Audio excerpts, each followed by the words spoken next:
తెలుగు రాష్ట్రాల్లోని పలు కోర్టులకు బాంబు బెదిరింపులు రావటం తీవ్ర కలకలం రేపింది. హైదరాబాద్లోని నాంపల్లి సిబిఐ కోర్టు, కరీంనగర్, రాజమహేంద్రవరం జిల్లా కోర్టులకు బాంబులు అమర్చామంటూ గుర్తు తెలియని వ్యక్తులు మెయిల్ పంపారు.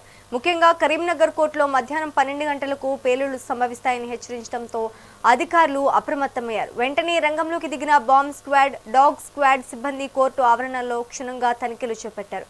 ఇక ఇదే అంశానికి సంబంధించి మరింత సమాచారం మా ప్రతినిధి రవికుమార్ కరీంనగర్ నుంచి అందిస్తారు.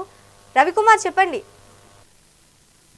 రైట్, ఏదైతే ఉదయం కరీంనగర్ న్యాయస్థానానికి పేల్చివేస్తామని చెప్పేసి వచ్చిన మెయిల్ తో మొత్తం కూడా గందరగోళమైన పరిస్థితి ఏర్పడిందని చెప్పుకోవచ్చు. కలకలం కూడా సృష్టించిందని చెప్పుకోవచ్చు. దీంతో పాటు అప్రమత్తమైన పోలీసులు వెంటనే కోర్టు ఆవరణ మొత్తం ఖాళీ చేయించి డాగ్ స్క్వాడ్స్, బాంబు డిస్పోజల్ బృందాలతో ముమ్మరంగా గాలించడం జరిగింది.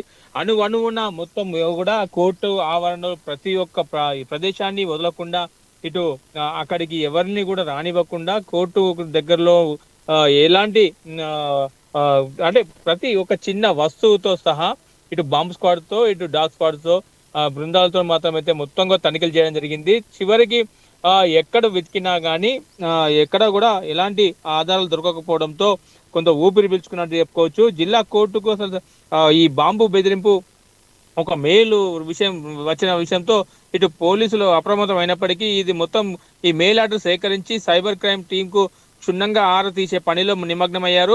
ఆ మెయిల్ ఎక్కడి నుంచి వచ్చింది, అసలు ఐపీ అడ్రస్ తదితర సమగ్ర వివరాలు మాత్రం మొత్తం ఆగంతునికి జాడ పట్టుకునే పనిలో మాత్రం సైబర్ క్రైమ్ నిమగ్నమైందని చెప్పుకోవచ్చు. ఇటు అంటే ఏదైతే ఈ ఆకతాయిలు చేసిన పని అని చెప్పేసి కొంత తెలుస్తుంది.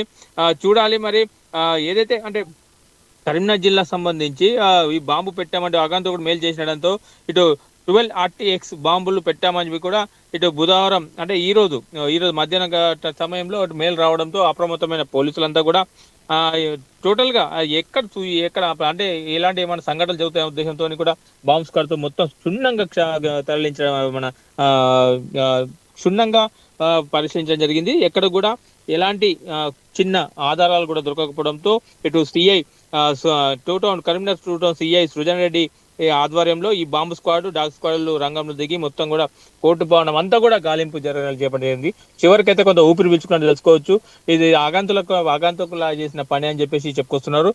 వారిపై కేసు నమోదు మేము ఇవన్నీ అంటే ఈ మెయిల్ ఎక్కడి నుంచి వచ్చింది ఏందనేది కూడా మొత్తం కూడా మేము ఎంక్వైరీ పెడతాం. ఎంక్వైరీలో తేలిన తర్వాత వారిపై కేసులు విధిస్తామని చెప్పేసి పోలీసులు చెప్పుకొస్తున్న పరిస్థితి ఇప్పటి వరకు అయితే. Right, thank you for the update Ravikumar.